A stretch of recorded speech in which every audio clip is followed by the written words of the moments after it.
16h45, bienvenue à tous, c'est l'heure de votre grand dossier consacré ce soir en grande partie à la mort de ce soldat français au sud Liban. Un soldat français, il s'appelait Florian Montorio, sergent-chef du 17e régiment de parachutistes de Montauban. Il agissait sous la mission de la FINUL et il a été pris dans une embuscade. Le président français Emmanuel Macron a annoncé l'information ce midi et il accuse le Hezbollah d'être à l'origine de sa mort. On se posera la question d'une potentielle réponse de la France après ce deuxième soldat français qui est mort au cours de cette guerre en Iran. Et puis on s'intéressera également du côté du détroit d'Ormuz où il se passe beaucoup de choses depuis plusieurs heures avec la fermeture du détroit d'Ormuz annoncée par les Iraniens et un navire qui a été touché en tous les cas d'après les informations, d'après les médias iraniens. On va jouer d'abord une première information pour bien comprendre ce qu'il s'est passé sur la FINUL. Un reportage il y a quelques mois de TF1 LCI de François-Xavier Ménage pour nous faire vivre, nous faire comprendre le rôle de ces soldats français au sein de la FINUL dans le sud Liban.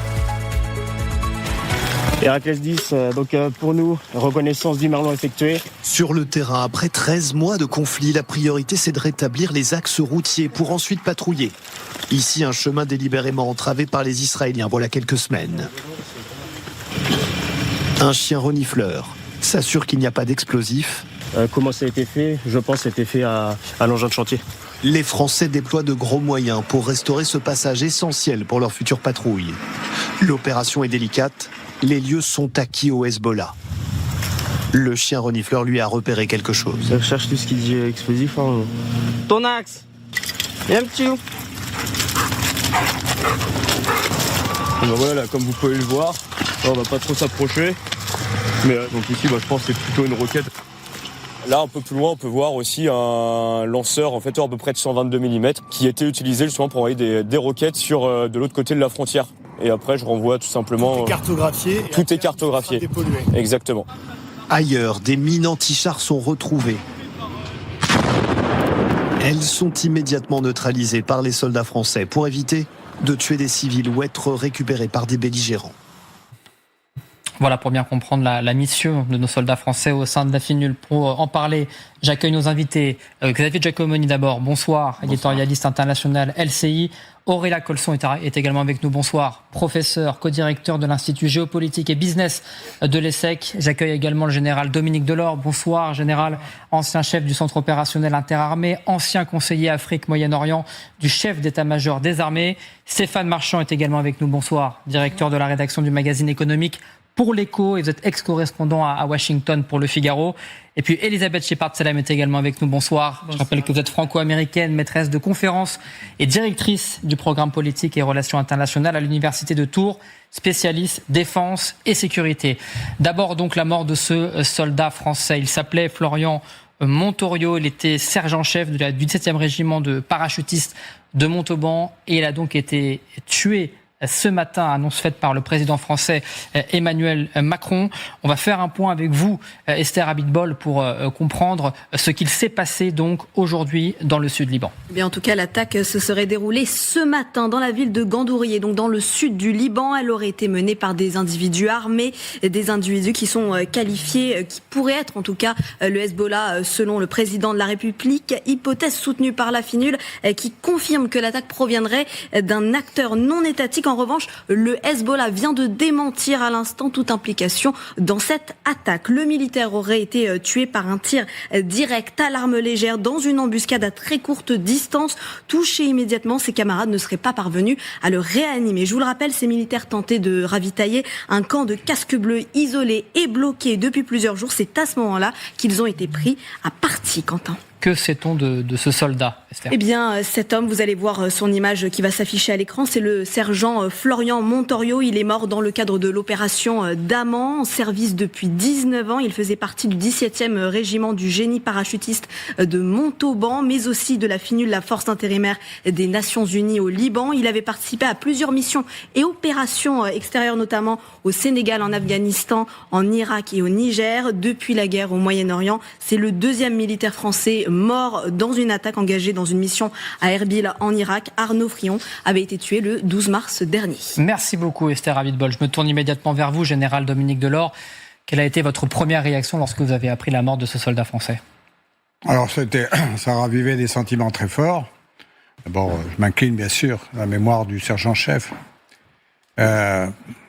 Des sentiments très forts parce que j'ai vécu quelque chose de totalement comparable dans une embuscade, pareil, au Liban, menée par à l'époque des extrémistes de l'organisation palestinienne, un mouvement, et où mon propre radio, dans cet accrochage, a été tué à 40 cm de moi, Christian Marie.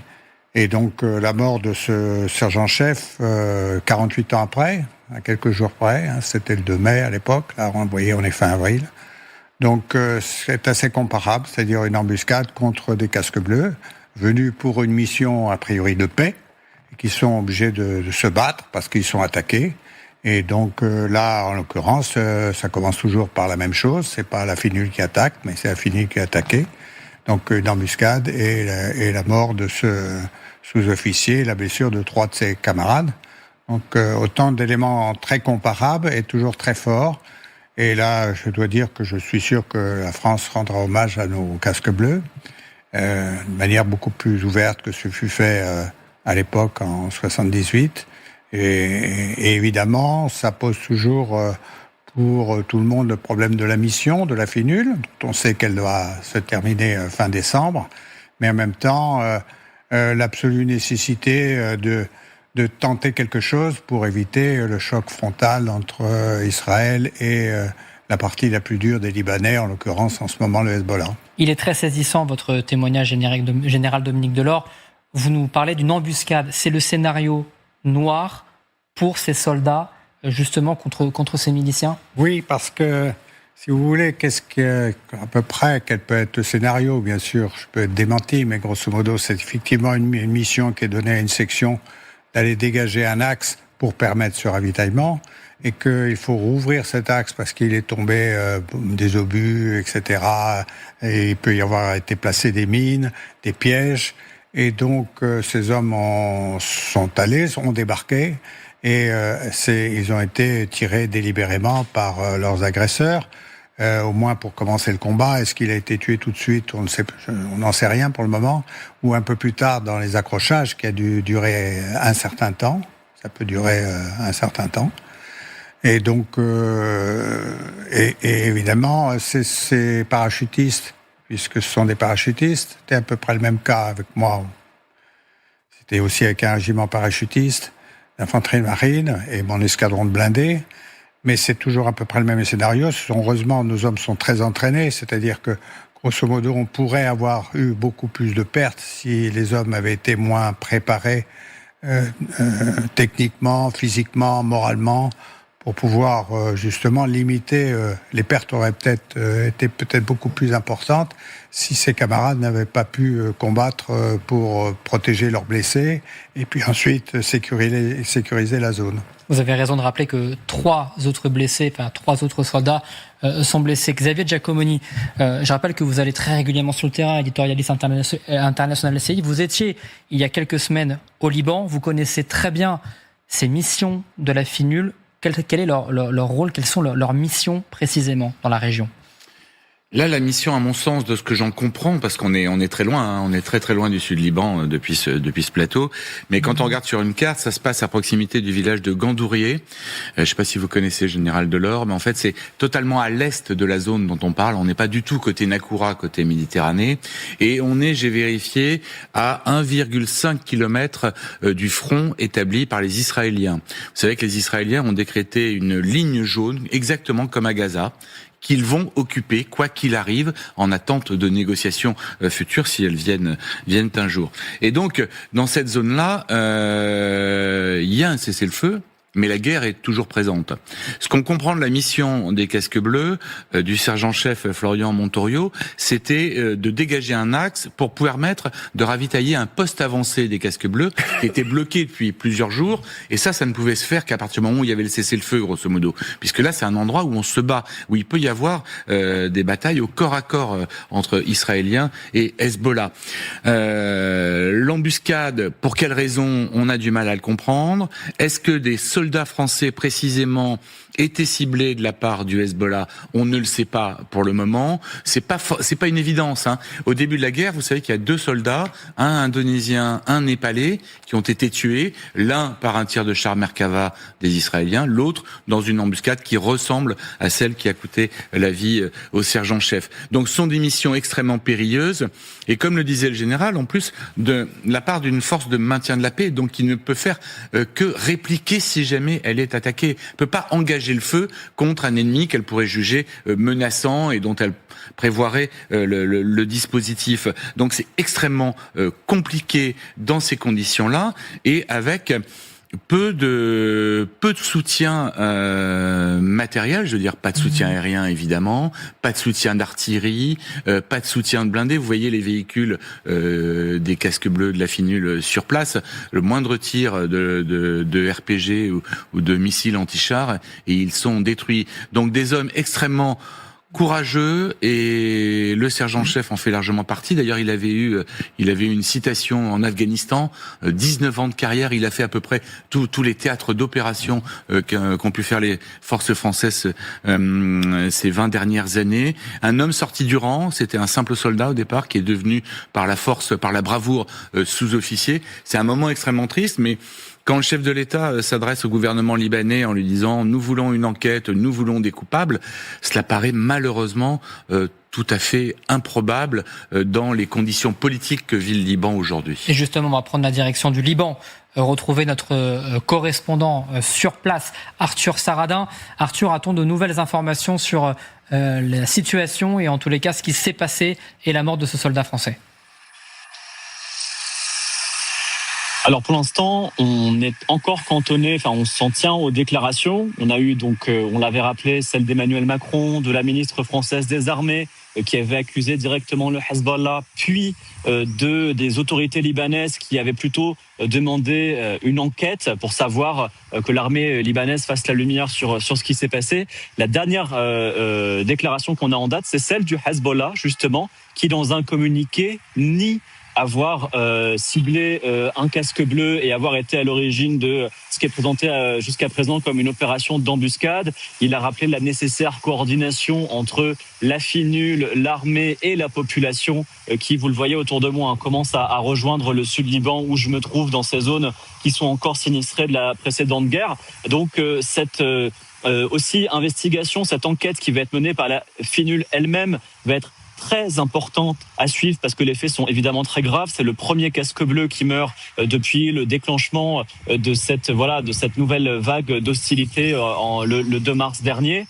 Il y a plusieurs scénarios possibles. Alors, il y a celui, évidemment, de tirs croisés dont aurait pu être la cible un véhicule de la FINUL. C'est a priori pas la théorie la plus probable. Pour l'instant, on parle vraiment d'une embuscade, d'un véhicule qui aurait été pris pour cible directement, intentionnellement. Jusqu'à présent, on ne sait pas s'il s'agit d'un ordre qui aurait été donné par le Hezbollah ou un autre groupe non étatique, parce que la FINUL, jusqu'à présent, ne nomme pas directement le Hezbollah, même si des sources qu'on a en interne, en ayant contacté certains membres de la FINUL, c'est clairement le groupe non étatique qui est pointé du doigt dans les communiqués. Il est aussi possible que le Hezbollah ait eu des éléments qui aient commencé des accrochages avec la FINUL et que ça ait dégénéré dans la mort de ce soldat français, et que le Hezbollah lâche ces éléments pour essayer de calmer les tensions et d'empêcher justement disons d'être mis en, on va dire, de mettre en danger le cessez-le-feu et ce processus dans lequel le Liban semble engagé dans les 10 prochains jours. Reste à savoir maintenant si le Hezbollah le fera ou non et si l'enquête menée par l'armée libanaise permettra de faire la lumière sur ce qui s'est passé au sud du Liban ces dernières heures. Merci beaucoup Arthur Saradin en direct du Liban. Elisabeth Shepard-Selam, on l'a vu, le Hezbollah qui dément toute son application, mais très rapidement le président français Emmanuel Macron a accusé la milice. On imagine que si le président français s'avance comme cela aussi rapidement, c'est qu'il y a des informations de l'État français quant à la responsabilité du Hezbollah. Tout à fait. Alors, on l'a vu d'abord l'annonce de FINUL en disant acteur non étatique. Dans ce secteur, un acteur non étatique aujourd'hui, on voit mal qui ça peut être autre que le Hezbollah. Aujourd'hui, on est dans une situation, bien sûr, sous tension, avec beaucoup de divisions en interne au Liban suite à ces négociations éventuelles avec Israël, donc en tête-à-tête sous l'égide américaine. Et on peut imaginer qu'il y a effectivement des gens qui sont pas forcément, qui aimeraient bien faire capoter tout processus de paix éventuel, mais très clairement, la France cible directement ce qui est probablement l'acteur le plus probable dans cette malheureuse situation. Stéphane Marchand, vous êtes d'accord? Il ne fait aucun doute que c'est le Hezbollah qui est responsable de ces attaques? C'est très probablement le Hezbollah, mais on peut pas le dire. Ça, franchement, des acteurs non étatiques dans la région, il y en a des très connus comme le Hezbollah, il y en a de moins connus. Par exemple, il y a une présence du Hamas non négligeable au Liban. On peut prendre cet exemple-là, mais moi, je me souviens. Ça me fait penser à l'année 88 quand la FINUL avait eu le prix Nobel de la paix, donc tout à fait mérité. Et à l'époque, on était dans une situation où le Hezbollah était une organisation relativement jeune et où les Israéliens essayaient régulièrement de le repousser au nord de la rivière.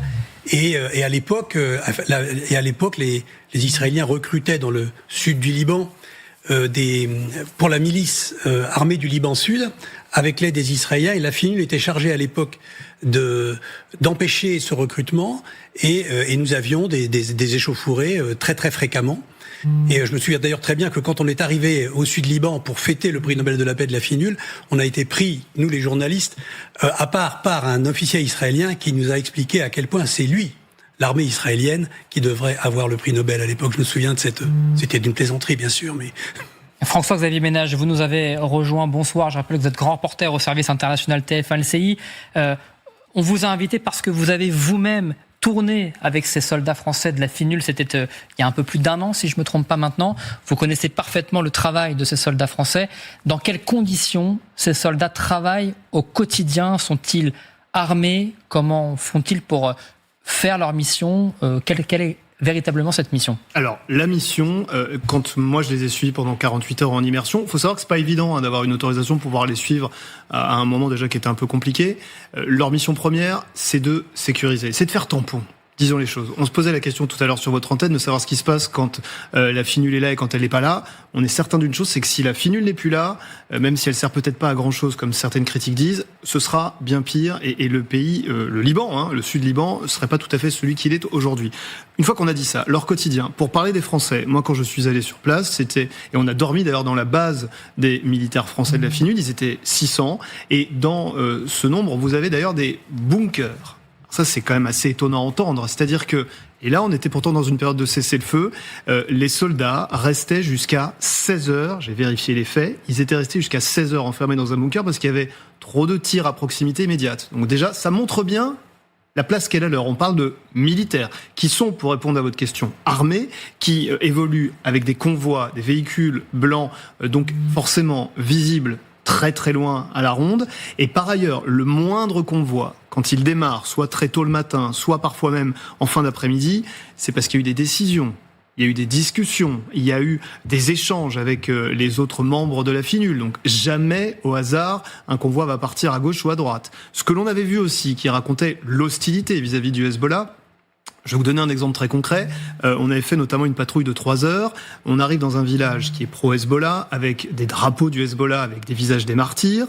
J'insiste, c'est juste avant, c'est au début du précédent cessez-le-feu. Et vous avez un enterrement. Les militaires français, parce qu'il y a déjà des messages hostiles qui arrivent de la part de la foule, les militaires français prennent soin de reculer. Donc aucune provocation. À d'autres moments, il y a eu des échanges beaucoup plus provocants de la part de certains. C'était une minorité. Et là aussi, le mot d'ordre était très clair. On ne fait rien, profil bas, et on repart. Je leur ai posé la question, si vous faites tirer dessus, qu'est-ce qui se passe? Légitime défense, on pourrait riposter. Mais les choses sont tellement plus compliquées dans les détails par rapport à la mission qui est celle de la FINUL que là encore, donner une réponse en 10 secondes quand la FINUL se fait attaquer est impossible, parce que c'est extrêmement compliqué. Et puis dernier point, il y a aussi un travail qui consiste à se dire quand est-ce qu'on pourra refaire notre mission d'avant. Ça paraît étonnant à entendre, mais aujourd'hui, et c'est ce qui s'est passé ce matin, semble-t-il, c'était une opération de déminage. Mais déminage pourquoi? Pour qu'ensuite, les membres de la FINUL puissent patrouiller, aller dans des villages, montrer leur présence.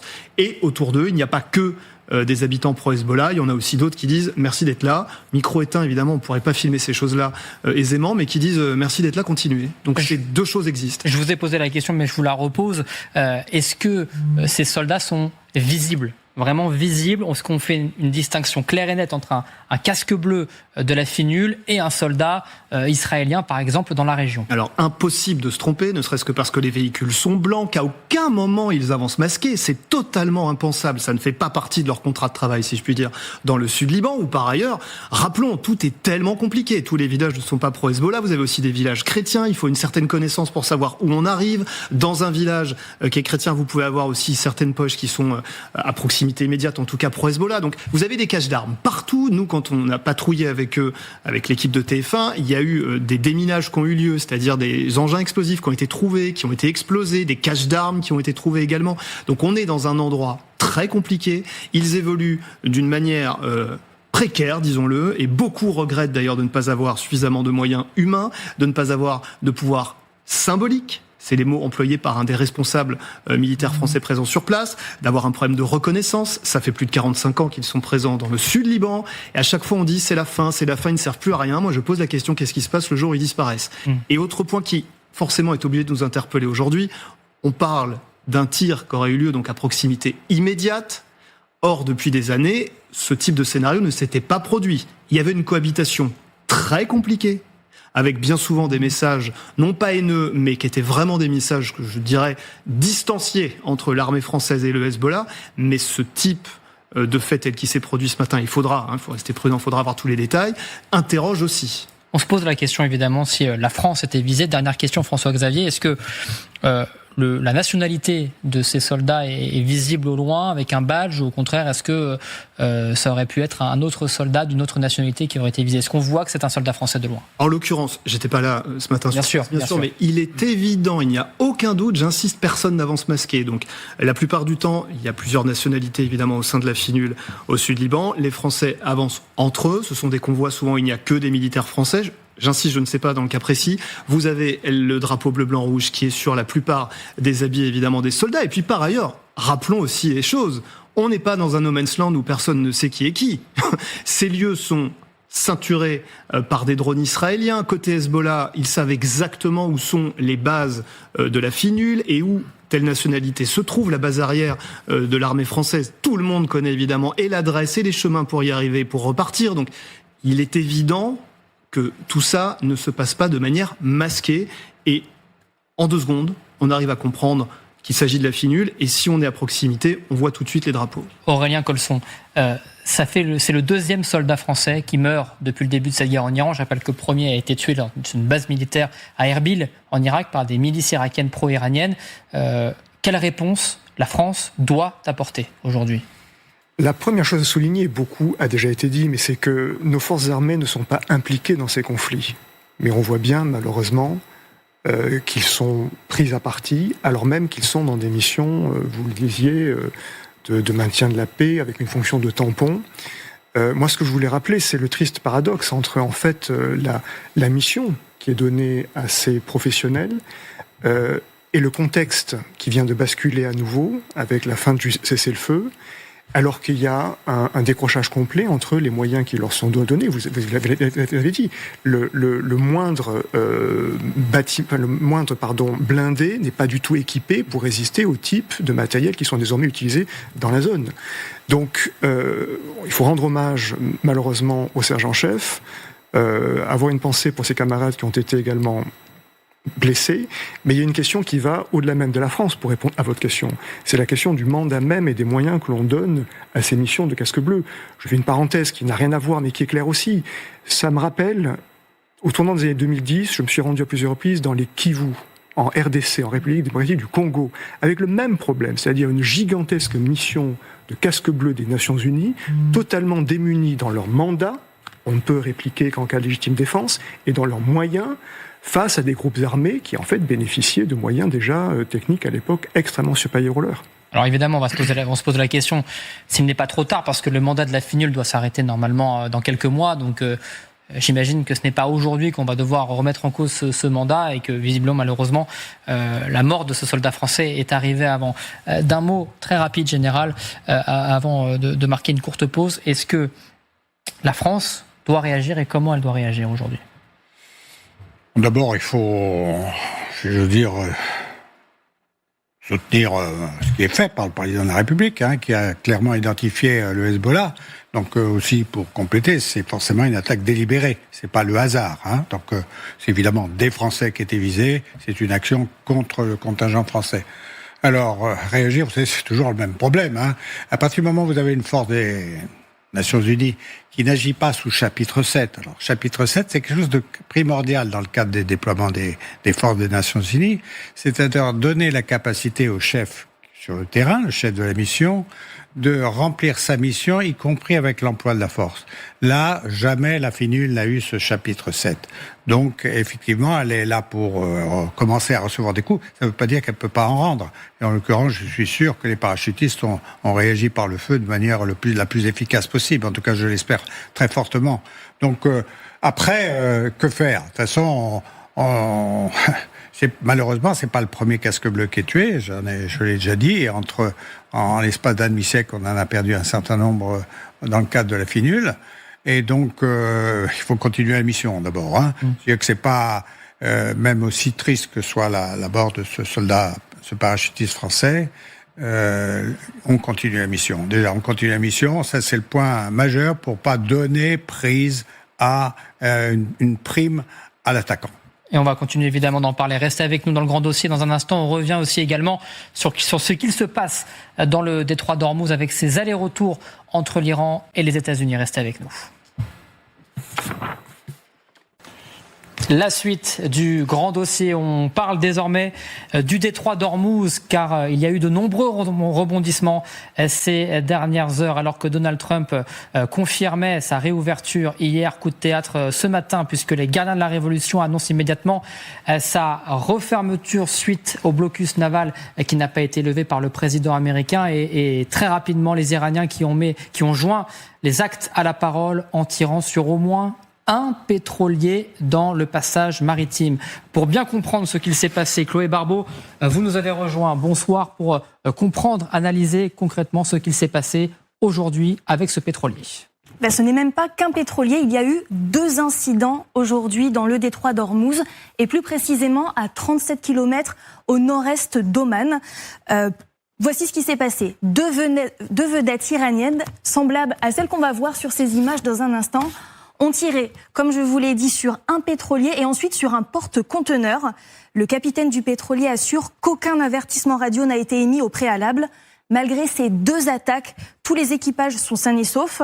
Le pétrolier n'a pas été détruit et le porte-conteneur a été légèrement endommagé après un incendie. Ces tirs interviennent quelques heures après l'annonce par l'Iran de la reprise du contrôle du détroit d'Ormuz pour répondre au blocus américain. Le guide suprême a même menacé. La vaillante marine de l'armée islamique est prête à infliger de nouvelles défaites cuisantes à ses ennemis, les États-Unis et les assassins sionistes. Pendant cette brève fenêtre de réouverture du détroit d'Ormuz, 8 bateaux, des pétroliers et des méthaniers ont réussi à entrer, à charger et à repartir du détroit. Merci beaucoup Chloé Barbeau pour ces analyses. Xavier Giacomoni, on a beaucoup de mal à comprendre ce qu'il s'est passé. Finalement, les Iraniens ont fait ce qu'ils avaient promis, à savoir fermer le détroit et donc tirer sur ce pétrolier. Qu'est-ce qu'on a comme information sur ce pétrolier ? Est-ce qu'il a voulu tenter sa chance, entre guillemets, ou au contraire, il s'est fait arrêter net par les Iraniens dès l'instant où il a voulu franchir le détroit? Alors le pétrolier indien, a priori, a voulu tenter sa chance. Il a commencé à embouquer le détroit d'Ormuz, plutôt côté iranien d'ailleurs, donc en respectant la règle exprimée par les gardiens de la Révolution, sauf que le détroit était fermé, que les Iraniens lui ont intimé l'ordre de faire demi-tour. Il a fait demi-tour et à ce moment-là, il a coupé ce qu'on appelle le transpondeur, l'AIS, l'Automatic Identification System, vous commencez à connaître. C'est grâce à l'AIS qu'on voit les bateaux, par exemple, sur Marine Traffic, qu'on peut les suivre dans le monde entier sur des ordinateurs. Et là, il a refait demi-tour pour essayer tout de même de passer le détroit. Les Iraniens, avec leur radar, s'en sont rendus compte et à ce moment-là, ont dépêché 2 vedettes des gardiens de la Révolution avec lance-roquettes et lance-missiles et ont ouvert le feu sur le bâtiment. Bâtiment qui, a priori, on n'arrive pas à le tracer là, on ne sait pas trop où il est. Ça s'est passé à une quarantaine de kilomètres dans le nord-est d'Oman, donc au sud-est de la côte iranienne. Il ne serait pas totalement endommagé, il n'aurait pas coulé, mais suffisamment, 1, pour avoir compris la leçon, et 2, ne plus pouvoir faire route. Mais de toute façon, il était un peu évident que le premier bateau qui allait tenter de franchir le barrage à cet endroit-là, parce qu'il se passe des choses au sud qui sont passionnantes, il se passe vraiment des choses, allait être interpellé en quelque sorte par les Iraniens, ne serait-ce que pour faire un exemple, pour bien montrer à tous les armateurs que le détroit était à nouveau fermé, on ne passe pas. Des porte-containers, notamment de CMA-CGM, ont fait demi-tour, d'autres pétroliers ont fait demi-tour. On voit qu'il y a beaucoup d'activités sur le côté ouest de la péninsule de Musandam, donc à l'entrée du détroit d'Ormuz. En fait, ce sont des bateaux qui ont essayé de passer et qui reviennent dans le golfe Persique, comprenant que si jamais ils passaient, ils allaient être frappés par les Iraniens. Et vous avez vu la carte de Marine Traffic en direct, on voit le peu de navires, presque aucun navire, regardez en direct, qui passe très légèrement, Xavier, effectivement, mais rien à voir avec ce matin, lorsque l'Iran avait annoncé, enfin n'avait pas encore annoncé la fermeture du détroit. On a eu 8 bateaux qui sont à passer ce matin, au moins 8 bateaux. C'est quelque chose vraiment d'étonnant. Je vous le dis tout de suite, il faut zoomer sur le sud du détroit, donc un endroit que je connais très bien, j'y ai passé 3 semaines, qui est l'exclave omanaise de Musandam. Donc le sud du détroit, quand on regarde la carte. Le sud du détroit, et quand on zoome, on voit des points bleus. Les points bleus, ce sont les paquebots. Alors oui, il y a des paquebots dans cette partie du monde. Une partie de l'hiver, ils sont dans le golfe Persique, ils font des croisières depuis Qatar, Abu Dhabi, jusqu'à Mascate de l'autre côté. Notamment une compagnie allemande qui s'appelle TUI, qui exploite des navires qui s'appellent Mein Schiff. Et en ce moment même, on peut voir sur Marine Traffic que le Mein Schiff 5 est en train de passer le détroit d'Ormuz. Pas du tout du côté iranien. A priori hors de portée des tirs iraniens, ça on va voir si jamais il n'y a pas de pépin d'ici quelques instants, mais il y a des bateaux qui ont trouvé une route pour passer, et ça nous indique quoi ? Ça nous indique que cette zone qui était marquée comme étant une zone de danger, elle aurait pu être minée par les Iraniens, mais en fait a priori n'est pas minée. On peut y passer jusqu'à ce que les Iraniens décident qu'il faut frapper un grand coup et aillent à nouveau frapper les navires, donc de l'autre côté du détroit. Et je remercie les équipes en région en direct qui tentent de zoomer, vous l'avez vu, vraiment sur la pointe, illustrer ce que vous nous dites en direct. Il y en a, à ma connaissance, il y en a 5 qui sont passés. Ils vont prendre ensuite le canal de Suez pour aller en Méditerranée, faire les croisières de printemps et d'été en Méditerranée. Et ils passent à raser la côte. La côte est très accord, c'est très profond, très vite. Et ils passent à 100-200 mètres de la côte pour se mettre à l'abri des radars et des éventuels tirs iraniens. Alors on va prendre la direction de Doha, tout près de ce détroit d'Ormuz, retrouver notre envoyé spécial Jordan Olivier. Jordan, le détroit est donc fermé, annonce faite par l'Iran aujourd'hui. Est-ce que, à l'heure où on se parle, des navires sont en train de tenter leur chance, ou au contraire, plus aucun ne se tente à risquer le passage ? Pour le moment, et d'après les informations dont nous disposons, ce détroit d'Ormuz est complètement fermé. Moins de 24 heures après sa réouverture, il a donc été fermé par les gardiens de la Révolution. Et gare à ceux qui voudraient s'y aventurer. Vous en avez parlé tout à l'heure. Au moins un tanker indien a été pris pour cible par les gardiens de la Révolution. Désormais, les autorités iraniennes exigent la levée de ce blocus maritime mis en place par les États-Unis dans le golfe d'Oman, et le vice-premier président iranien a d'ailleurs pris la parole il y a quelques instants. Il a déclaré que la gestion du détroit d'Ormuz est entre nos mains. Soit on nous accorde notre droit à la table des négociations, soit nous le prenons sur le terrain. Ce sont ces mots, et en tout cas, dans ces conditions, ce sont désormais plusieurs centaines de navires qui sont bloqués dans le golfe. Merci beaucoup Jordan Olivier, merci également à Bodan Bouka qui vous accompagne. Aurélien Colson, question très simple, est-ce que tout ça rentre dans ce cadre de négociation qui dure depuis plusieurs jours, ou au contraire, on est à l'aube peut-être d'un retour de la guerre lorsqu'on voit les tensions qui continuent d'augmenter dans ce détroit? C'est la question qu'il faut se poser, c'est le sens derrière ces allers-retours, parce qu'on est finalement, c'est plus tout à fait le détroit d'Ormuz, et plus le détroit de Schrödinger en fait. Il est à la fois fermé et ouvert en même temps. Hier, le ministre des Affaires étrangères, Araghchi, a annoncé l'ouverture du détroit, mais tout en disant que l'Iran ne l'avait en fait jamais totalement fermé. Et au moment où il annonce que c'est réouvert, on apprend qu'en fait c'est ouvert mais à condition de passer à l'endroit que les Iraniens indiquent, qui n'est pas le chemin habituel, qu'il faut payer 2 millions de dollars par navire, donc c'est pas tout à fait ouvert comme c'était le cas auparavant. Là aujourd'hui on annonce une fermeture. Ce qu'il faut espérer, c'est que ces mouvements très rapides de fermeture ou d'ouverture sont le reflet de ce qu'on ne voit pas, c'est-à-dire la négociation en train de se dérouler entre les Iraniens et les Américains, parce que le principal levier dont disposent les uns et les autres, c'est le passage du détroit. Les Américains font un blocus, qui je rappelle est un acte de guerre, c'est pas quelque chose d'anodin. Les Iraniens ferment ou laissent ouvert. Il faut espérer que ceci reflète la dynamique d'une négociation en cours. Je n'ai pas d'informations très particulières. On sait que ça s'est mal passé à Islamabad la semaine dernière. On n'a pas, à ma connaissance, de revoyure, de date fixée pour un nouveau round de négociations très formel. Donc soit ce sont des coups dans l'eau, très erratiques, soit ça reflète quelque chose de plus masqué, qui sont des négociations sur le véritable enjeu, qui est le programme nucléaire de l'Iran. C'est ça le véritable enjeu. Stéphane Marchand, quelle est votre analyse ? Est-ce que vous considérez que c'est un reflet, comme le dit Aurélien Colson, de ces négociations en sous-main, je dirais, ou au contraire, ça montre peut-être une remontée des tensions dans ce détroit ? Ce qui semble, c'est que les Iraniens, clairement, veulent absolument être pris au sérieux dans cette phase-là, qui effectivement est marquée par la non-guerre et surtout probablement des négociations qui avancent. Ils veulent être pris très au sérieux parce que, selon moi, le nucléaire n'est plus le centre de la conversation. Le centre de la conversation aujourd'hui, c'est le détroit d'Ormuz et le fait que la moindre anicroche dans le détroit d'Ormuz a des effets démultipliés de manière absolument démente à l'échelle de la planète tout entière. Et le plus étonnant, c'est que dans ce bluff entre les Américains et les Iraniens ont évidemment beaucoup plus à perdre. Ils ont beaucoup plus à perdre tout simplement parce que tous les jours, c'est à peu près 300 millions de dollars de pétrole qu'ils ne peuvent pas exporter. Eux ne peuvent pas, comme les Émirats arabes unis ou l'Arabie saoudite, utiliser des pipelines pour aller vers la mer Rouge. Ils ne peuvent pas faire ça.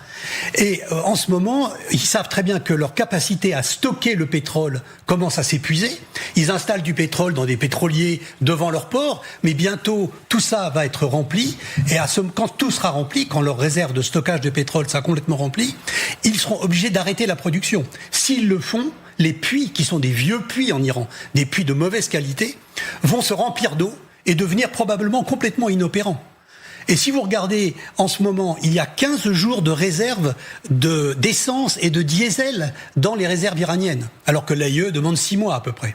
Donc si jamais leur bluff ne fonctionne pas, peut-être que dans 15 jours, il n'y aura plus d'essence du tout pour faire fonctionner les véhicules en Iran. En tout cas, les véhicules civils. Donc leur bluff est quand même un sacré bluff. Alors on attendait évidemment la réaction de Donald Trump, parce que ces allers-retours évidemment ont de quoi peut-être contrarier le président américain qui hier remerciait l'Iran d'avoir ouvert le détroit. Et puis aujourd'hui, patatras, évidemment, le détroit est refermé. Le président américain qui s'est exprimé tout à l'heure dans le bureau ovale lors d'une conférence de presse improvisée. Il y a eu une question sur ce détroit d'Ormuz. Écoutez la réponse du président américain. Nous avons de très bons échanges en cours. Personne ne s'en était occupé depuis 47 ans et nous nous occupons de ça actuellement. Ils n'ont plus de marine ni de forces aériennes. Leurs dirigeants ont été abattus. Il y a de nouveaux dirigeants. Il s'agit d'un changement de régime. Nous échangeons avec eux. Ils voulaient encore fermer le détroit, mais ils ne peuvent plus faire de chantage. Et on va prendre la direction de Washington. On retrouve notre envoyé spécial TF1 LCI, Mathieu Karman. Mathieu, bonjour. Le président américain qui s'est donc exprimé après avoir annoncé hier la réouverture de ce détroit. Est-ce que vous avez senti peut-être dans sa réaction le président américain un petit peu énervé, ou au contraire il a voulu tempérer un petit peu les dernières informations ? Ce qui est sûr, Quentin, c'est que Donald Trump déteste la provocation venue du camp iranien. Alors oui, il a voulu tempérer un petit peu ses propos par rapport à ceux qu'il pouvait tenir ces derniers jours, et notamment hier. Donald Trump, vous l'avez entendu, qui a pris la parole dans le bureau ovale à 9h ici, heure de Washington. Et effectivement, il explique qu'il ne veut pas que l'Iran fasse chanter les États-Unis, mais il précise tout de même que nous avons des conversations qui sont toujours très constructives en cours. Ça se passe très bien. Alors Donald Trump semble donc botter en touche sur cette refermeture du détroit d'Ormuz. Mais alors, est-ce qu'on peut parler aujourd'hui d'un échec de la part de Donald Trump? C'est toute la question, parce que on sait qu'il a mis une pression maximale sur le régime iranien ces derniers jours et ces dernières semaines. Il a tenté d'asphyxier économiquement le régime. Alors, il avait obtenu cette réouverture du détroit d'Ormuz, mais finalement, après les menaces hier du régime iranien, eh bien, le régime a décidé de refermer ce détroit d'Ormuz. Alors, que va-t-il se passer désormais? C'est toute la question des prochaines heures et des prochains jours. À l'instant, je lisais un papier du Wall Street Journal qui explique que l'armée américaine se préparerait dans les prochains jours à saisir les navires iraniens et les navires commerciaux dans les eaux internationales. Alors Donald Trump décidera-t-il de mettre en place cette information dévoilée à l'instant par le Wall Street Journal? Continuera-t-il son blocus? On sait qu'hier, lorsqu'il était à bord d'Air Force One, il a confirmé qu'il souhaitait que ce blocus reste en place jusqu'à l'accord final signé entre l'Iran et les États-Unis. Il menace d'ailleurs de bombarder l'Iran si jamais cet accord n'est pas signé d'ici mercredi. On le voit, le temps passe ici à Washington et Donald Trump pourrait bel et bien réappuyer une nouvelle fois sur le bouton pour bombarder une nouvelle fois l'Iran. Merci beaucoup Mathieu Karman, merci également à Julie Janus qui vous accompagne. Elisabeth Shepard-Selam, est-ce qu'on peut parler d'échec quand même pour Donald Trump sur ce sujet du détroit? En tout cas, pour l'instant, ça ne donne pas ce qu'il escomptait, et en interne, ça commence à poser des soucis aussi, alors qu'on est dans une année électorale. On parle beaucoup de tout ce qui est énergétique, mais les engrais, c'est quand même 30% des engrais. Et aux États-Unis, ce que je comprends, c'est qu'aujourd'hui, les fermiers américains payent 2 fois le prix des engrais. Dans certains États ruraux, notamment, l'essence est à plus de 30, entre 30 et 50% de plus. Donc dans les ruralités où il a aussi beaucoup de votes, et dans une année électorale, il commence à le payer en interne. Et ça aussi explique aussi qu'il y a une vraie pression. Il peut pas prendre son temps comme il aurait peut-être souhaité. Dans le domaine économique, il y a un énorme problème pour Donald Trump, c'est le prix du gasoil. Alors aux États-Unis, on n'utilise pas de gasoil pour les voitures, mais on utilise justement pour les tracteurs, pour les camions. Beaucoup de transports de marchandises se font par camion aux États-Unis. Et aujourd'hui, on a un gallon de gasoil qui est à plus de $6. C'est quasiment du jamais vu, c'est vraiment énorme, parce que pour les mêmes raisons que chez nous d'ailleurs, il y a eu une augmentation sur le gasoil. Les capacités de raffinage sont trop faibles, et avec l'envolée du prix du pétrole, ça fait ce gasoil extrêmement cher. Effectivement, ça peut lui poser des problèmes à terme, notamment pour novembre. Aurélien Colson. 2 petites remarques. Vous avez raison de souligner que les Iraniens font un coup de bluff terrible, parce qu'ils vont avoir des conséquences graves, mais l'avantage qu'ils ont, c'est qu'ils ont un seuil de résistance à la douleur qui est beaucoup plus élevé que le nôtre et que celui des Américains. Ce que vous soulignez sur le prix de l'essence à la pompe, s'il y a eu la moindre égratignure sur le porte-avions américain, immédiatement pour les Américains, il y a un coût politique, médiatique extrêmement fort. Les Iraniens, eux, peuvent aller beaucoup plus loin. L'autre chose, on sait que Trump a un culot en uranium blindé, mais quand même, quand il dit que personne ne s'est occupé de cette question sérieusement depuis 47 ans, il passe un peu vite sur le fait que c'est lui, en 2018, qui a cassé l'accord de 2015, péniblement négocié entre les Iraniens et les 5 grandes puissances du Conseil de sécurité plus l'Allemagne, qui avait produit un cadre permettant de contrôler la volonté nucléaire du régime iranien. C'est lui qui nous a mis là-dedans en cassant cet accord, qui avait à ses yeux un horrible inconvénient. Il avait la signature d'Obama dessus. Alors, il y avait aussi la question des missiles. On parlera de l'uranium dans quelques instants dans le grand dossier. Général Dominique Delors, le point bloquant, alors évidemment, chacun des deux camps a son propre argument. Mais selon les Iraniens, c'est le blocus naval qui, aujourd'hui, fait que les Iraniens se sentent obligés de menacer et de nouveau fermer le détroit. Est-ce que Donald Trump va devoir céder sur ce sujet? Vous savez, vous avez affaire à 2 communications maximalistes. Tout le monde crie victoire. Trump, avec les États-Unis, et puis évidemment les Iraniens, enfin le pouvoir, les Pasdaran en particulier, crient victoire. Donc ça, malheureusement, c'est très mauvais augure pour d'éventuelles discussions. C'est-à-dire à partir du moment où vous chauffez, en tout cas en termes de communication votre parti sur votre victoire, est très difficile d'expliquer ensuite qu'il faut faire des concessions. Alors c'est vrai pour Trump, mais en dépit de ses virements à gauche et à droite, globalement, il reste quand même sur une ligne dure. Et donc ça, il peut pas en changer. Parce que, on parle toujours des midterms. Mais en fait, s'il s'arrête maintenant, il est sûr de les perdre. Donc, il ne peut que continuer. Alors, c'est peut-être grave, c'est peut-être dramatique même, mais il n'a pas d'autre solution que de continuer avec des mouvements erratiques qui essaient de surprendre son adversaire. Et de l'autre côté, avec une communication extrémiste, tels qu'ils ont, en disant qu'ils ont gagné, comment voulez-vous qu'ils expliquent ensuite à la communauté iranienne, voire à la communauté de tous ceux qui les suivent, du monde, que finalement ils acceptent de laisser l'uranium de côté, ou l'uranium enrichi va partir à gauche et à droite. Donc malheureusement, les éléments pour une négociation qu'on peut toujours espérer pour le principe, malheureusement, on ne peut pas voir ça d'une manière très optimiste. Alors après, c'est certainement pas ça. On ne peut pas mesurer ça en termes d'échec ou de réussite pour Trump, parce que Trump, s'il s'arrête maintenant, il est sûr d'avoir perdu. Donc globalement, la seule solution qui lui reste, c'est de poursuivre. De poursuivre, il peut quand même perdre, parce qu'on n'est pas sûr des résultats. Mais lui, il se donne l'option que c'est, on dit toujours, la fuite en avant, d'une certaine fuite en avant. Alors lui, en plus, c'est plus pressé. Vous l'aviez fait remarquer. Les Iraniens ont l'habitude de prendre des coups. Ils ont l'habitude d'en donner aussi, hein. Et ils peuvent effectivement tenir peut-être un peu plus longtemps. Mais jusqu'à quand ? Parce que si ce blocus américain tient le coup, la population iranienne qui mange pas à sa faim, elle va crier famine. Donc il va y avoir à nouveau peut-être justement des actions dans la population iranienne si le blocus se continue. Stéphane Marchand.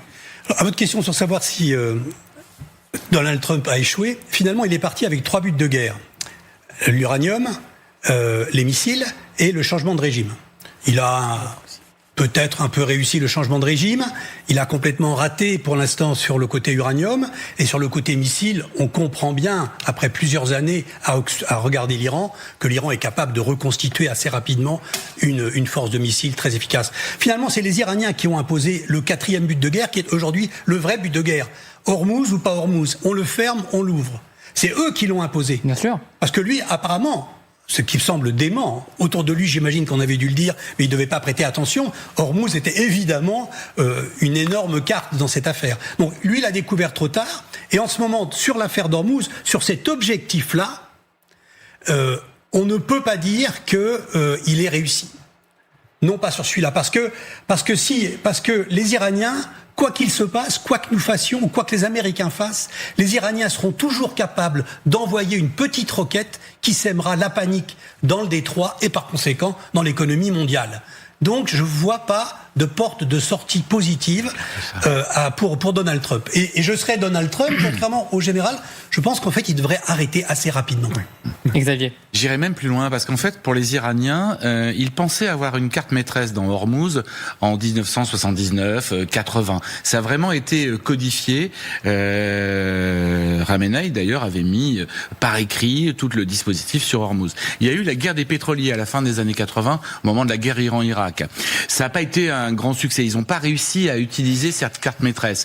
Et depuis, ils n'osaient pas la jouer, ils savaient pas comment faire. Et en fait, c'est Donald Trump qui les a obligés, ils avaient plus le choix, à mettre en œuvre le blocage d'Hormuz. Et là, il a suffi de quoi ? Il a suffi d'agresser 15 bateaux sans les couler, pour que du jour au lendemain, le golfe Persique soit hermétiquement fermé. Ils viennent de nous le reprouver encore aujourd'hui. Ils ont tiré sur un pétrolier indien qui navigue toujours. Il est rentré dans le golfe Persique. Il n'est pas totalement détruit. Il n'a pas coulé. Il n'a pas créé de pollution. Donc en fait, ce qu'a révélé Donald Trump aux Iraniens, c'est que la peur, la menace suffisait à paralyser 20% du pétrole mondial, 25% du commerce de la planète. Et ça, évidemment, ils vont continuer à en jouer, soit pour avoir des bénéfices sur leurs actions géopolitiques, soit pour se faire de l'argent en instaurant un péage dans le détroit que les compagnies finiront par payer parce qu'elles n'auront pas le choix. Et parce que ça coûtera probablement plus cher de stationner les navires dans le détroit d'Hormuz. 1 million de péage contre 15 à 20 millions d'assurances en plus. Le choix est vite fait. Alors ce qui est très intéressant, c'est encore de voir l'optimisme de l'administration Trump quant à cette question du détroit d'Ormuz, et même au-delà, parce qu'il y a quelques jours, le général Dan Kane, le chef d'état-major de l'armée américaine, annonçait que les Américains étaient capables de faire comme le Venezuela, à savoir traquer ces bateaux iraniens, en tout cas chargés de pétrole iranien, au-delà du détroit d'Ormuz. Et ça montre tout l'optimisme potentiellement de cette administration Trump. Écoutez le général Dan Kane. Les mesures de contrôle seront mises en œuvre dans les eaux territoriales iraniennes et dans les eaux internationales. Outre ce blocus, la force interarmée, par le biais d'opérations et d'activités menées dans d'autres zones de responsabilité, telles que la zone du Pacifique sous le commandement de l'amiral Paparo, poursuivra activement tout navire battant pavillon iranien ou tout navire tentant d'apporter un soutien matériel à l'Iran. Cela inclut les navires de la flotte fantôme transportant du pétrole iranien. Comme la plupart d'entre vous le savent, les navires de la flotte fantôme sont ces navires illicites ou illégaux qui échappent aux réglementations internationales, aux sanctions ou aux exigences en matière d'assurance. Elisabeth Shepard-Selam, est-ce que franchement ça fait peur à l'Iran, ça ? Je pense qu'il n'y a pas grand-chose qui fait peur à l'Iran aujourd'hui. Après les frappes qu'on a vues, après la séquence qu'on a vue, on imagine que c'est pas ça qui va, en tout cas sur le moment tout de suite, faire peur. Ils ont une capacité d'encaisser dont vous parlez qui est très important. Après, effectivement, dans la durée, c'est question économique parce qu'il ne faut pas oublier que cette pétrole, c'est aussi la manne pour le régime en lui-même. C'est pas simplement une question du peuple. Je pense qu'ils sont un peu de leur peuple, mais c'est leur argent. Et comme ils le disent souvent aux Américains, parce qu'ils aimeraient bien avoir un déblocage de leurs fonds, c'est ça leur argent. Et s'ils peuvent plus exporter, ça aussi, ça va être un vrai coup direct au régime, pas forcément au peuple, mais au régime aussi en termes économiques. Maintenant, ils ont cette capacité d'endurer pendant le moment. Donc, je pense que Trump, qui est dans une séquence beaucoup plus court terme, n'est pas dans le même timing, on le dit souvent, que les Iraniens et le régime surtout. Avant d'avancer dans ce grand dossier et d'évoquer notamment la question de l'uranium, c'est l'autre point sensible, notamment de ces négociations, un dernier mot sur le détroit d'Ormuz, c'est la question du minage. Ça fait des semaines qu'on entend parler de ce minage. Vous nous dites que ces dernières heures, certains bateaux, notamment des bateaux de croisière, sont passés dans cette région, notamment tout proche justement par la route sud en fait, omanaise, qui serait minée. Est-ce que, selon vous, général Dominique Delors, le passage de ces navires indique que on est dans le coup de bluff des Iraniens quant à la question de ces mines? Bon, vous savez, personne n'a vu l'homme qui a vu la mine. Ça, c'est important. Alors, personne n'a vu aussi l'homme qui n'a pas vu de mine. Donc, dans cette situation, on est bien dans une forme de bluff complet. Alors, une fois qu'on a dit ça, il y a évidemment la route sud, très près de la côte omanaise, qui peut être ouverte à certains bâtiments qui ont un tirant d'eau, descend dans l'eau, pas trop important, en passant assez vite. 15-20 mètres de tirant d'eau. Hein. Bon, 15-20 mètres, donc ça veut dire qu'on peut passer au ras des côtes omanaises, donc ça c'est un élément intéressant. Et puis, pour ce qui est de la partie centrale, c'est-à-dire la partie classique, là où passaient les deux couloirs juste avant la crise du détroit d'Ormuz, l'idée d'envoyer des gens pour aller voir, c'est une bonne chose. Alors, est-ce que c'est le bon moment? Ça, c'est autre chose. Mais dans l'hypothèse attendue d'un accord hypothétique entre les deux parties, il faudra quand même qu'on soit assuré qu'il n'y a rien dans cette zone-là.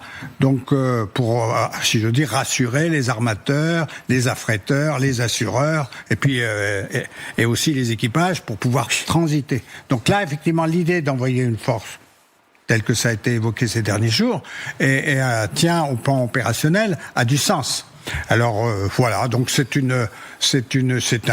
pour le moment, personne n'a vu de mine. Mais ça ne veut pas dire qu'il y en ait pas. La question est de savoir si les Iraniens ont les moyens militaires d'intervenir dans le sud du détroit. Ils sont présents, ils peuvent y aller ou c'est trop loin pour eux? Avec leurs vedettes, c'est possible. Oui, mais les contrebandiers font l'aller-retour autant qu'ils veulent dans la journée. Mais ils se feront tirer par les zadistes qui sont dans le secteur. Ça, à mon avis, ils n'ont aucune chance. C'est pour ça que là où le pétrolier indien s'est fait tirer, c'est assez proche des côtes iraniennes, comme vous le soulignez, dans le nord. Mais dans la partie sud, à mon avis, il n'y a aucune vedette iranienne qui ira dans cette zone-là. Hein. Alors évidemment... Les zadistes sont loin quand même. Hein. La côte est extrêmement découpée, les vedettes peuvent se cacher. Alors pour l'autre point d'accroche, évidemment, au d'anicroche entre les Iraniens et les Américains, au-delà de ce détroit d'Ormuz, c'est la question de l'uranium. Il y a eu un aller-retour sur ce détroit d'Ormuz. Il y a également un aller-retour entre Iraniens et Américains sur cette question. À la fois, Donald Trump assurait encore hier que le régime était prêt à rendre son stock d'uranium enrichi. Puis de l'autre côté, ces dernières heures, l'Iran a totalement démenti cet accord qui serait en cours de négociation entre les Américains et les Iraniens. Alors, on va faire le point d'abord avec vous, Chloé Barbeau. Vous nous avez rejoint sur ce qu'on sait encore aujourd'hui de ce stock d'uranium enrichi. On parle encore une fois de 440 kilos d'uranium. Est-ce qu'on sait aujourd'hui où se trouve ce stock ? Effectivement, 450 kilos d'uranium enrichi à 60%, c'est-à-dire proche du seuil de 90% d'enrichissement. C'est le seuil avec lequel on peut fabriquer une arme nucléaire. Et on a une petite idée de là où ils sont enfuis grâce à des images satellites comme celles que l'on va voir juste après. Ici, on est à Fordo, mais au total, on estime qu'il y a 3 sites d'enrichissement. Fordo, donc, mais aussi Natanz et Ispahan. Ces 3 sites ont été ciblés par des bombardements israéliens et américains pendant cette guerre, mais aussi en juin dernier. Alors, est-ce qu'aujourd'hui, il y aurait un deal qui serait en cours de discussion ? Il y aurait un mémorandum de 3 pages qui serait en train d'être négocié. D'après le média américain Axios, l'Iran serait prêt à une pause de 20 ans dans son enrichissement et il serait aussi prêt à céder ses 450 kg d'uranium enrichi. En échange, les États-Unis débloqueraient 20 millions de dollars d'avoirs gelés. Cette dernière information est complètement réfutée par Donald Trump. Lui, il dit que les Iraniens seraient prêts à céder leur uranium, mais sans aucune contrepartie. Réponse de l'Iran hier, une pause peut-être, mais 3 à 5 ans maximum. Encore beaucoup de questions. Merci beaucoup Chloé Barbeau. Je crois que c'est 20 milliards d'avoirs gelés, si je ne me trompe pas, effectivement, mais évidemment les informations arrivent au compte-gouttes. Est-ce qu'il faut y croire ? Est-ce que Donald Trump va devoir mettre 20 milliards pour aller récupérer cet uranium ?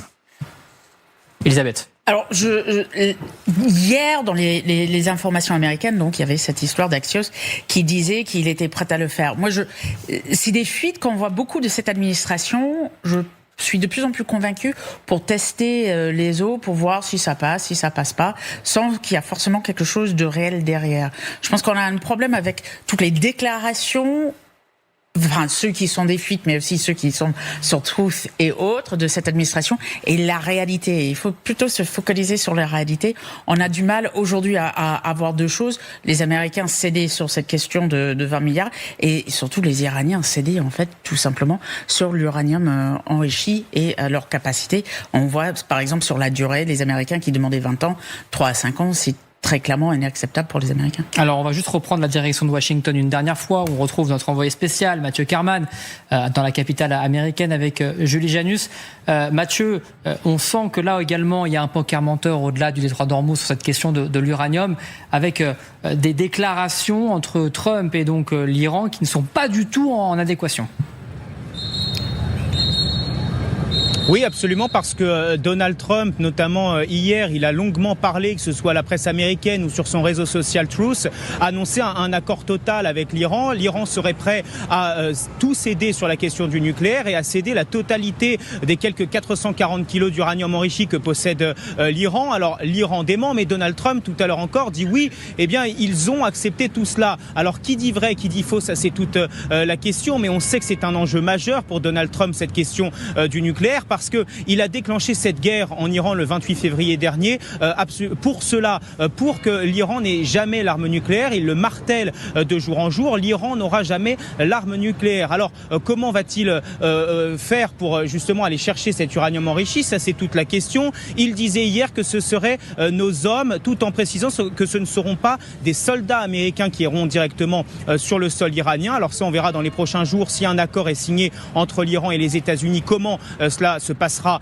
réellement. Mais toujours est-il qu'il y a un élément qui est très important à l'agenda de Donald Trump et des Américains. C'est dans quelques mois, ce sont les élections de mi-mandat. On sait que Donald Trump n'est pas le donné favori dans les sondages, du moins le camp républicain. Alors c'est pour ça qu'il a également la pression de réussir ce qu'il a promis aux Américains. L'Iran n'aura jamais l'arme nucléaire. Merci beaucoup Mathieu Karman, merci également à Julie Janus. Aurélien Corson, on sent quand même que sur ce point de l'uranium, Donald Trump commence un petit peu à s'impatienter quand même. Alors il s'impatiente, mais il faut prendre ses déclarations avec vraiment une pincée de sel. Ses versions successives sur les buts de guerre, ses déclarations tonitruantes. On va pas revenir sur le détroit, mais il nous racontait il y a quelques jours qu'un deal était possible pour prélever à la fois Iraniens et Américains une somme et se la partager. Enfin, bon, ce qui est bien certain, c'est que quand on analyse la volonté nucléaire du régime iranien, est sans doute encore plus déterminée aujourd'hui qu'il y a quelque temps. Parce qu'ils ont eu la démonstration à 2 reprises que leurs moyens conventionnels de dissuasion ne suffisaient pas à les protéger. Il y a eu la guerre de 12 jours il y a 1 an, et là, ils viennent de se faire taper de nouveau. Donc, à mon avis, le prix que le régime iranien va demander pour que sa volonté nucléaire soit mise sous contrôle sera très élevé. Et encore une fois, ce qui est terrible dans cette affaire, c'est que ça vient d'être rappelé, l'opération a déclenché le 28 février. Le 27, le ministre omanais qui mène une médiation entre les Iraniens et les Américains, fait le déplacement à Washington pour poser sur la table les propositions très proches de celles-là que les Iraniens viennent de faire. Trump n'écoute pas et déclenche le conflit. Donc on est très loin d'une logique de négociation. Et je vous coupe Aurélien Corson, je vous donne la parole juste après parce qu'on va prendre la direction de Téhéran justement. On retrouve notre correspondant RFI France 24, Siavosh Ghazi. Siavosh, bonsoir. La question qu'on se pose, c'est quelle est la position aujourd'hui de l'Iran sur cet uranium ? Que propose aujourd'hui le régime quant à ce stock d'uranium ? Écoutez, ici on a du mal à comprendre les tweets de Donald Trump parce qu'on a l'impression qu'il discute avec lui-même, il ne parle pas avec les Iraniens. La position de Téhéran est très claire, ça a été la même position avant la guerre. C'est que l'Iran est prêt à suspendre pendant 5 ans son programme d'enrichissement d'uranium. Pas question de renoncer à son droit d'avoir un programme nucléaire. Pourquoi 5 ans ? Parce que la plupart des installations nucléaires iraniennes ont été totalement ou partiellement détruites lors de la guerre de 12 jours en juin 2025. Et donc pour les reconstruire, il faudrait plusieurs années, au moins 4 ans. Et donc cela peut satisfaire, par exemple, Donald Trump, qui pourra dire qu'il a obtenu une suspension de 5 ans. Les Américains demandent 20 ans, mais l'Iran refuse d'entrer dans ce jeu, dans cette hypothèse de 20 ans de suspension, parce que il y a l'expérience de l'accord de 2015. L'Iran avait suspendu ou limité considérablement son programme d'enrichissement d'uranium donc en 2015, donc devait les reprendre à partir de 2025 avec la levée de toutes les restrictions. Et il y a eu donc entre-temps la sortie des États-Unis de l'accord nucléaire, ensuite la guerre qui a été lancée par Israël avec le soutien des États-Unis. Donc pas question de recommencer la même expérience, pas question d'obtenir à la table des négociations ce que les Américains n'ont pas obtenu durant la guerre de 40 jours. Téhéran estime avoir remporté le conflit, la guerre de 40 jours, et donc pas question de céder sur ces questions. En ce qui concerne les stocks d'uranium, donc et notamment les 400 kg d'uranium enrichi à 60%, avant même le conflit, l'Iran s'était dit prêt à diluer en Iran même cet uranium à moins de 5% pour satisfaire les demandes américaines. C'est toujours la même position de la part de Téhéran. Pas question de les envoyer à l'étranger, parce que si l'Iran envoie à l'étranger, le pouvoir iranien envoie à l'étranger ses stocks d'uranium, ça sera une manière de baisser les bras, de se désarmer face à, et donc envisager de nouvelles attaques de la part d'Israël et des États-Unis. Et donc c'est une position de fermeté à laquelle on assiste côté iranien. Merci beaucoup Siavosh Ghazi, correspondant à RFI France 24 depuis Téhéran. Aurélien Corson, je vous donne la parole. C'est quand même intéressant, l'Iran, elle se sent en position de force. C'est intéressant, mais là on parle par exemple de 5%. Je rappelle que dans l'accord, ce qu'on appelle le Joint Comprehensive Plan of Action de 2015, c'était 3,67%.